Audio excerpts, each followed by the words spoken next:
सभी को मेरा नमस्कार।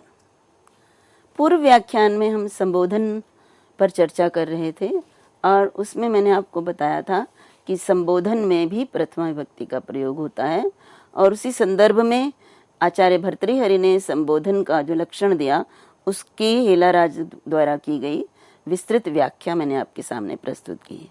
प्रौढ़ मनोरमा में भी संबोधन के विषय में एक पंक्ति दी गई है जिस पर मैं अभी आपके सामने चर्चा करूंगी और वो है राम माम पाही इति वाक्यस्य राम संबंधी संबोधन विषयो मत कर्म रक्षणम अर्थः।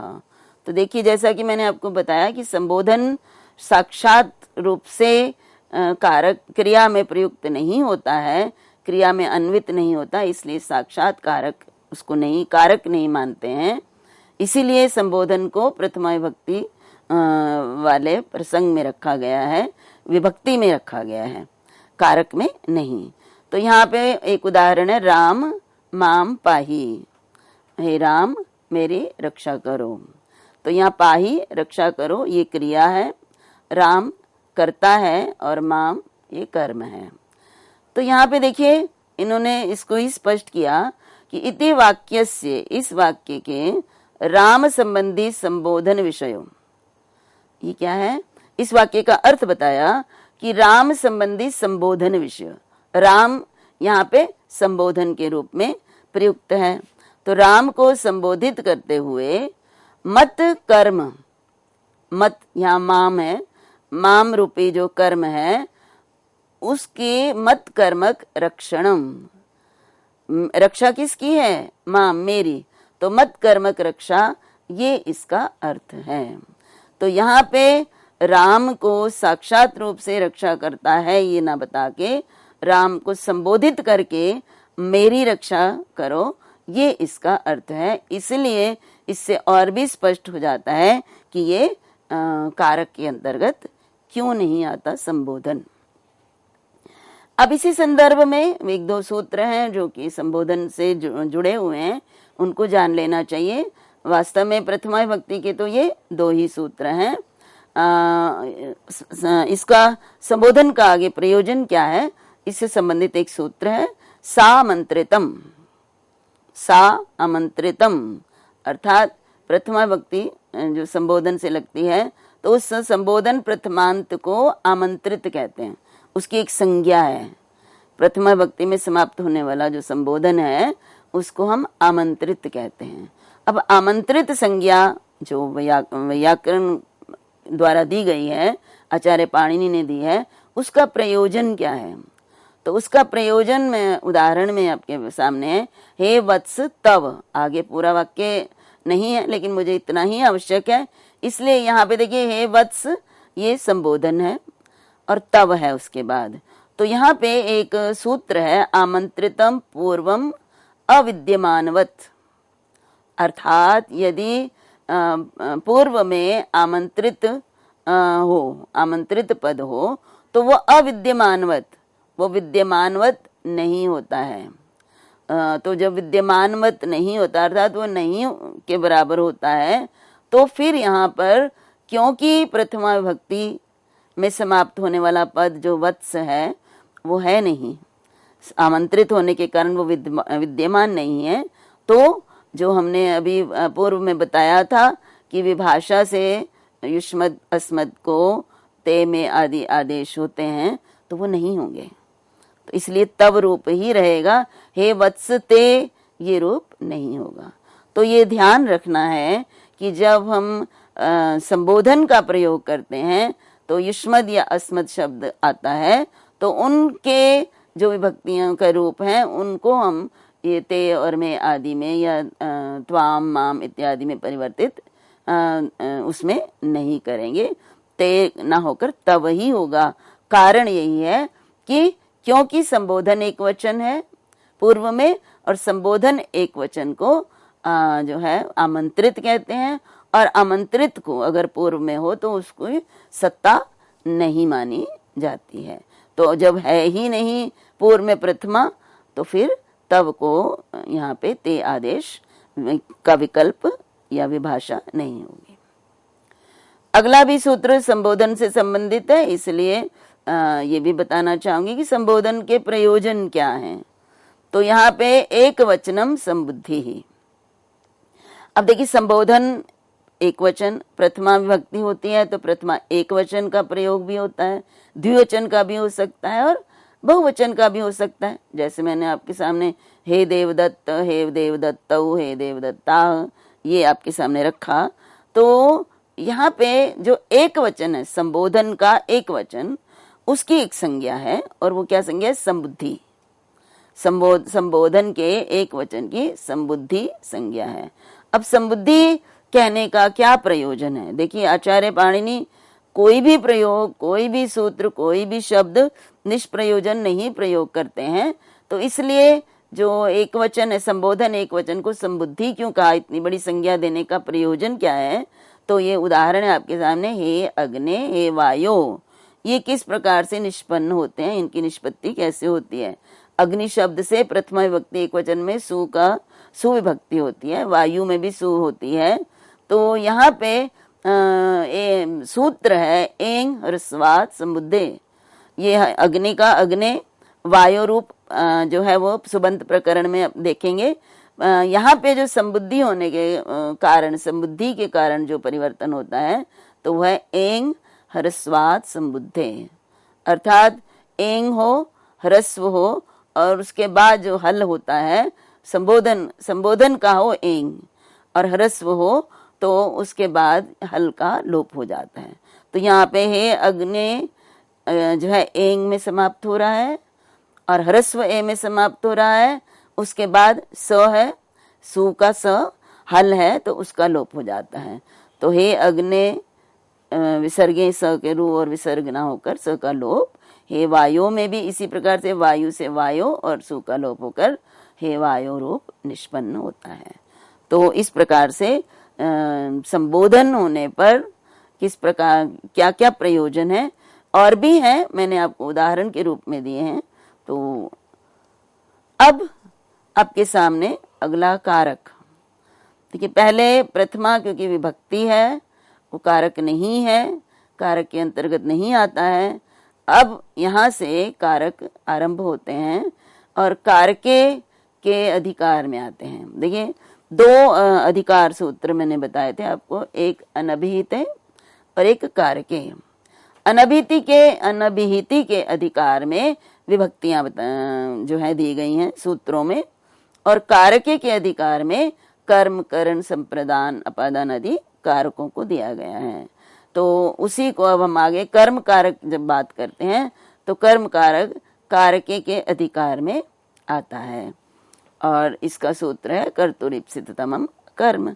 तो यहाँ पे सब उसको जानने से पहले ये मैं आपके सामने कुछ शब्द, कुछ बातें रखना चाहूंगी, कुछ वाक्य, कि कारकम अभीतम अनभिहितम च भवति तत्र प्रथमा अभीत कारकम इत्यस्ति। तो यहाँ पे देखिए, कारकम अभीतम और अनभिहितम, कारक जो है वो अभिहित और अनभिहित दोनों होते हैं। तो प्रथमा अभिहित कारकम इत्यस्ति प्रातिपदिकार्थ मात्रे एव विधीयते, द्वितीय आदिश्च सर्वा अनभिहिते कारक विभक्तया इत्येतत् प्रमाणम। तो द्वितीय आदेश, तो यहाँ पे देखिए प्रथमा विभक्ति के बारे में यदि हम बात करें तो मैंने आपको पूर्व में बताया था कि प्रथमा अभिहित और अनभिहित दोनों में ही हो सकते हैं, होते हैं। अभिहित के उदाहरण के रूप में मैंने बताया था देवदत्ता पचति, तो यहाँ पे देवदत्ता जो है ये अभिहित है, और अनभिहित जो प्रातिपदिकार्थ लिंग परिमाण वचन मात्रे प्रथमा, यहाँ पर ये जो है अनभिहित है। तो यहाँ पे देखिए जो इसलिए ये जो दिया प्रातिपदिकार्थ मात्रे एवं विधीयते, प्रथमा प्रातिपदिकार्थ मात्र में ही इसका विधान किया जाता है, और द्वितीय आदेश जो सर्वा अनभिहिते कारक विभक्तया इत्येतत् प्रमाणम। तो यहाँ पे देखिए जो द्वितीय आदेश जितनी भी विभक्तियां हैं वो अनभिहिति के अंतर्गत आती हैं, और ये सारी अनभिहित और अभिहित का मैंने आपको अर्थ पहले भी बताया है, और अभिहित का अर्थ है जो क्रिया के द्वारा, क्रिया के साथ जिनका अन्वय होता है। तो क्रिया जिनके द्वारा उक्त होती है वो जो है उनको हम अभिहित कारक कहते हैं, और अनभिहित में जो अनुक्त होते हैं, क्रिया जिनके अनुसार नहीं चलती है। अब यहाँ पे देखिए पुनः आगे इसके संबंध में हम चर्चा करेंगे। द्वितीयाद्यनुसारेण उपक्रमते द्वितीयाद्य अर्थश्च कर्मादि यदुक्तम कर्मणि द्वितीया इति। अब ये इन्होंने ये बताया कि यहाँ पे कर्म कारक से क्यों आरंभ किया। ये भट्टोजी दीक्षित ने, यदि हम सिद्धांत कौमुदी देखते हैं तो वहां पर कारके के अधिकार में जब आता है तो सबसे पहला जो सूत्र कारक के संबंध में दिया वो कर्म कारक को दिया है। जबकि हम अष्टाध्यायी को देखते हैं तो वहां पर सबसे पहला जो कारक है वो अपादान को दिया है। तो यहाँ पे इन्होंने स्वयं ही लिखा कि द्वितीयाद्यनुसारेण उपक्रमते द्वितीयाद्यर्थश्च कर्मादि यदुक्तम कर्मणि द्वितीया इति। तो यहाँ पे द्वितीय आदि के अर्थ के अनुसार यहाँ पे आरंभ करते हैं। द्वितीया से आरंभ किया है, द्वितीय आदि, और द्वितीया पहले है इसलिए कर्म इन्होंने पहले प्रयोग किया है, क्योंकि द्वितीय व्यक्ति जो है उसका अर्थ है कर्म, कर्म कारक। तो इसलिए कर्म में द्वितीया होती है, इसलिए कर्म कारक को पहले दिया है। इसका अन्य अर्थ भी है कि आचार्य पाणिनि ने जो अष्टाध्यायी का क्रम दिया है उसमें हम जानते हैं कि यदि पूर्व के द्वारा पर के द्वारा पूर्व का बाद होना होता है तो उस क्रम को हम देखते हैं कि पूर्व में किसको लेना है, पर में किसको लेना है। पर क्योंकि पूर्व का बाध करता है, तो इसी क्रम को देखते हुए, इसी क्रम के अनुसार कर्म का प्रयोग और करण इत्यादि का प्रयोग आचार्य पाणिनि ने किया है, परंतु आचार्य भर्तृहरि ने क्रम जो है वो अपने विभक्ति के अनुसार कि प्रथमा के बाद द्वितीया है तो कर्म कारक, तृतीया है तो करण कारक होगा। अब कर्म कारक का परिभाषा, कर्म कारक संबंधी सूत्र, इस पर हम चर्चा करेंगे। तो कर्म कारक संबंधी सूत्र है कर्तुरीप्सित तमम कर्म, और इसकी जो वृत्ति दी है भट्टोजी दीक्षित ने वो दी है कर्तुः क्रियया आप्तुम इष्टतमम कारकम कर्म संज्ञम स्यात्। अब देखिए इसमें जो पद हैं वो कौन कौन से हैं। कर्तुः, उसके बाद ईप्सित तमम और कर्म। कर्तुः कर्तृ शब्द है और जिससे कर्ता बनता है, और षष्ठी विभक्ति एक वचन में कर्तुः बनता है। और क्रियया आप्तुम इष्टतमम, आप्तुम ईप्सित, ईप्सित का अर्थ है आप, ईप्सित का अर्थ है आप्तुम इष्टम, और ईप्सित तमम का अर्थ है आप्तुम इष्टतमम कारकम कर्म संज्ञम स्यात्। अब कर्ता प्राप्त करना चाहता है, कर्ता को आप्तुम प्राप्त करने के लिए जो सबसे अभीष्ट होता है कारक वो कर्म है। अब कर्ता को अभीष्टतम कारक किसके द्वारा होता है, किसके माध्यम से वो उसको प्राप्त करेगा, तो क्रिया, कर्ता को क्रिया के द्वारा जो प्राप्त करने के लिए सबसे अधिक अभीष्ट कारक होता है उसको कर्म कारक कहते हैं।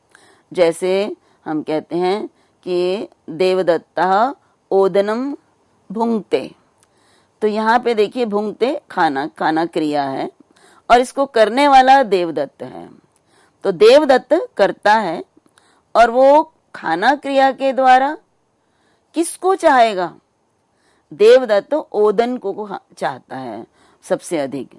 या मैं इस वाक्य को इस तरह से अगर प्रस्तुत करूं तो और भी स्पष्ट हो जाएगा कि देवदत्ता पयसा ओदनम भुंगते, तो देवदत्त दूध के साथ ओदन को खाता है।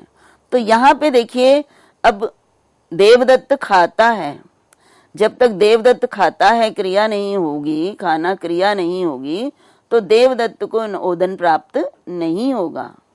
यद्यपि दुग्ध भी देवदत्त को प्राप्त करने की इच्छा है और उसके बाद ओदन भी है, लेकिन इन दोनों में से इष्टतम क्या है, उसको इष्टतम उसको जो है वो ओदन है। और ओदन तब तक उसको प्राप्त नहीं हो पाएगा जब तक क्रिया नहीं होगी। भुंगते जो खाना रूप व्यापार है, उसको डालना, उसको हाथ से पकड़ना, उसको मुंह में डालना, ये क्रिया है। इस क्रिया के बिना ये ओदन जो है वो उसको प्राप्त नहीं कर सकता। तो इसलिए देखिए क्रिया का प्रयोग किया, जिसका बहुत महत्व है कि कर्ता को क्रिया के द्वारा सबसे अधिक प्राप्त करने की इच्छा होती है, वही कारक कर्म संज्ञक कहलाता है। जैसा कि मैंने अभी आपको उदाहरण में बताया कि पयस दूध भी चाहिए, ओदन भी चाहिए, लेकिन सर्वाधिक जो इष्टतम दोनों में से है उसको ओदन है। अब यहाँ पे जो इसके अंदर प्रयुक्त किए गए शब्द हैं उनके विषय में जानना अनिवार्य है। तो कर्तुरिति, अब कर्तु क्री धातु है और त्रिच प्रत्यय कर्ता अर्थ में त्रिच प्रत्यय का प्रयोग है। कर्ता हो गया, करने वाला, तो षष्ठी विभक्ति है कर्तु। क्री और त्रिच प्रत्यय और षष्ठी विभक्ति एक वचन। और कर्तुरिति तस्य च वर्तमाने, ये जो है यहाँ पे तस्य च वर्तमाने इति कर्तरी षष्ठी। अब कर्ता में षष्ठी विभक्ति का प्रयोग है। देखिए अर्थ है यहाँ पे कर्ता को जो प्रिय हो, परंतु षष्ठी विभक्ति का प्रयोग किया, इसलिए षष्ठी विभक्ति के प्रयोग का प्रयोजन जानना भी बहुत आवश्यक है। तो तस्य च वर्तमाने ये सूत्र है, और वर्तमान अर्थ में जो है त प्रत्यय परे यांत परे हो तो उसको उससे पूर्व क्या होते हैं, कर्ता षष्ठी विभक्ति होती है। तो यहाँ पे इति कर्तरी षष्ठी। तो यहाँ कर्तु में षष्ठी का कारण क्या है? देखिए त प्रत्यय किससे लगा है? ईप्सित से। ईप्सित आप धातु है, सन प्रत्ययांत है और इससे त प्रत्यय लगा, और त प्रत्यय वर्तमान अर्थ में है, इसलिए यहाँ कर्तरी में षष्ठी विभक्ति का प्रयोग है। अब ईप्सित शब्द मैंने जैसे अभी बताया, आप धातु सन प्रत्यय और इससे त प्रत्यय है, और वो किस सूत्र से? मति बुद्धि पूजार्थेभ्यश्च से मति अर्थ में। यहाँ पे बुद्धि के लिए प्रयुक्त नहीं है, बुद्धि के लिए तो अलग से शब्द दिया है। मति का अर्थ है इच्छा, तो इच्छा अर्थ में वर्तमान त, यहाँ वर्तमान में त प्रत्यय दिया ईप्सित में। तो यहाँ पर भी एक चर्चा की गई है, तो उसके विषय में भी मैं आपके सामने बात करूंगी। तो यहाँ इस आधार पर अर्थ हुआ कर्त्रा आप्तुम इष्यमाणम कर्म इत्यर्थ। तो अब क्या है कि कर्म क्या है? कर्त्रा आप्तुम इष्यमाणम, अर्थात कर्ता जिसको प्राप्त करने की इच्छा करता हो वो जो है वो कर्म है। और कर्ता च धातु पात व्यापार आश्रय। अब जो है कर्ता जो है किसका आश्रय है? धातु पात व्यापार का आश्रय है। और धातु के द्वारा जो व्यापार, धातु क्या है? धातु का कार्य व्यापार ही धातु है, तो धातु का जो व्यापार है उसका आश्रय कौन है? कर्ता। जैसे मैं कहती हूँ देवदत्ता ओदनम भुंगते, तो भुंगते जो है भोजन करना, जो व्यापार करते हैं उसमें, खाने में जो हम मेहनत करते हैं, जो कार्य करते हैं, उसका आश्रय कौन है? कर्ता। कर्ता ही तो उस कार्य को कर रहा है। तो कर्ता क्या है? धातु पात्य व्यापार आश्रय। और सच केन आप्तुम इच्छति इत्याकांक्षायाम। अब वो जो है किसके द्वारा प्राप्त करना चाहता है? ऐसी जब आकांक्षा होती है, वह जो करता है वो किसके द्वारा प्राप्त करना चाहता है? तो विशेषणीभूतेन व्यापारेण इत्यर्थात लभ्यते।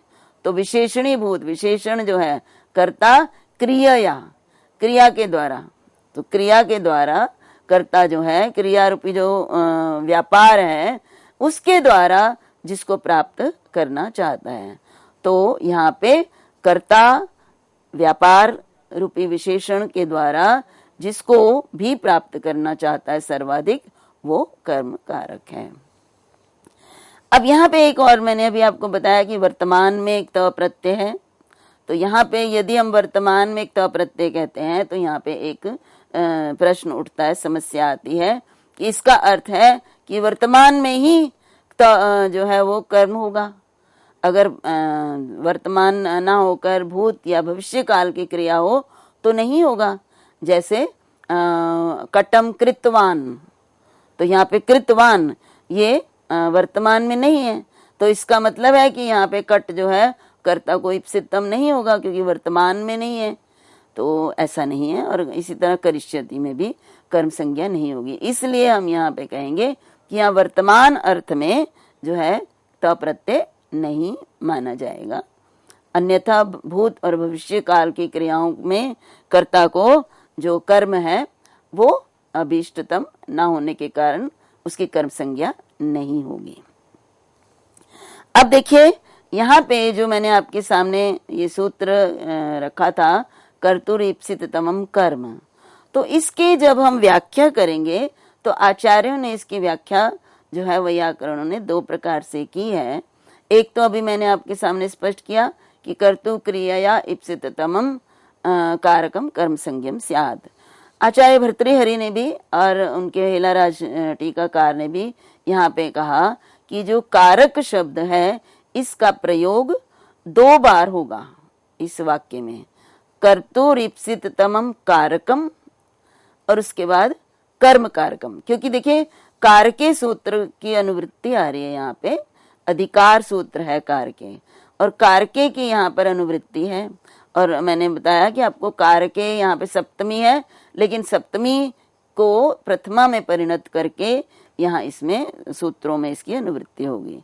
तो यहाँ पे जब हम कहते हैं कर्तुर ईप्सिततमम कर्म कारकम स्यात्, तो यहाँ पे कर्ता को क्रिया द्वारा जो सबसे अभीष्ट है वो कर्म कारक कहलाता है। परंतु यहाँ पे इसमें कारक शब्द जो है इसको दो प्रकार से प्रयोग करके अर्थ दिया गया है आचार्य भर्तृहरि ने। वो क्या है उसको समझना भी अनिवार्य है।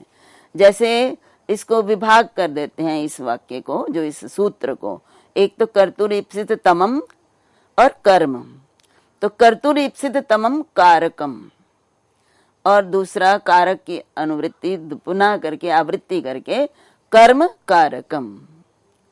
तो अर्थात यहाँ पे क्या है कि कर्ता को क्रिया के द्वारा जो सबसे अधिक अभीष्ट होता है वो कारक है। देखिए यहाँ पे कारक का अर्थ जानना, यहाँ कारक अर्थ के लिए प्रयुक्त हुआ है। कारक मीन्स क्रिया को जो है क्रिया को जिसकी क्रिया को करने वाला, क्रिया की निवृत्ति करता है जो, वो कारक है। तो जो कर्ता को क्रिया के द्वारा ईप्सिततम होता है वो कारक कहलाता है, क्योंकि कारक होना एक बहुत ही आवश्यक चीज है।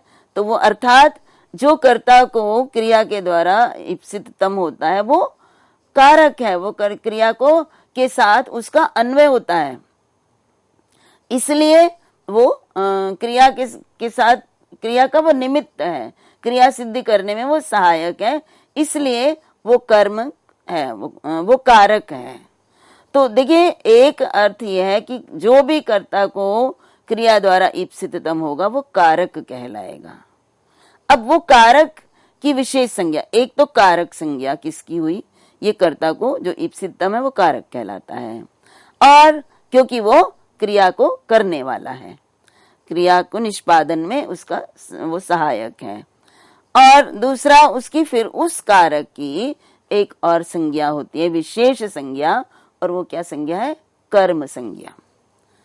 तो इस प्रकार से सूत्र, प्रत्येक सूत्र में आगे भी जितने भी सूत्र हम करण इत्यादि में पढ़ेंगे तो वो जो है ये इसी प्रकार से कारक शब्द की दो बार आवृत्ति होगी। वहां पे जो कारक अधिकार बताया है, एक बार उस परिभाषा कि वो कारक है क्या, जो क्रिया को ईप्सिततम हो, कर्ता को ईप्सिततम हो, और फिर जो ईप्सिततम कारक होता है उसकी क्या संज्ञा होती है, कर्म संज्ञा।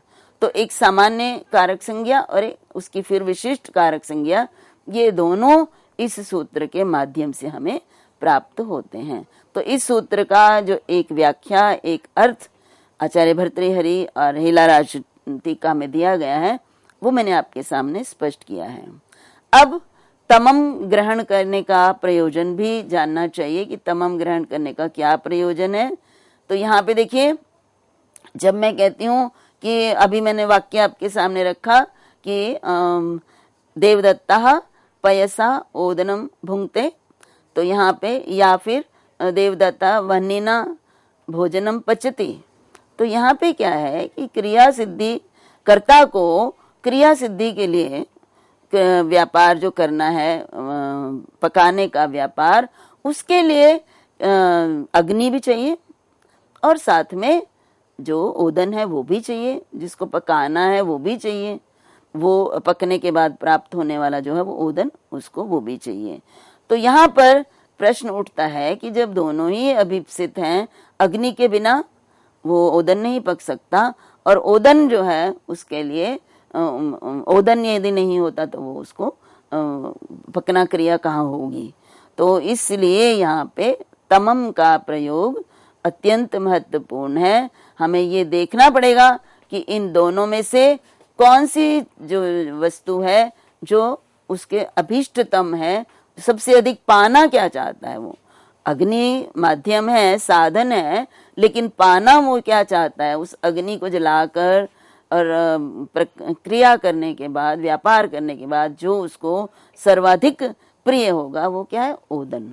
तो इसलिए ये सूत्र में तमम का प्रयोग किया गया है, जिसका अर्थ है सर्वाधिक जो प्रिय होगा कर्ता को क्रिया के माध्यम से, वही जो है वो कर्म कहलाएगा। तो यहाँ पर मैंने आपको कर्म के बारे में कुछ सामान्य बातें बताई। आचार्य भट्टोजी दीक्षित ने कर्म के विषय में इतना कहा, लेकिन इस पर अन्य आचार्यों ने बहुत विस्तृत चर्चा की है, जिसमें आचार्य भर्तृहरि का वाक्यपदीय प्रमुख रूप से है, उनका साधन समुद्देश।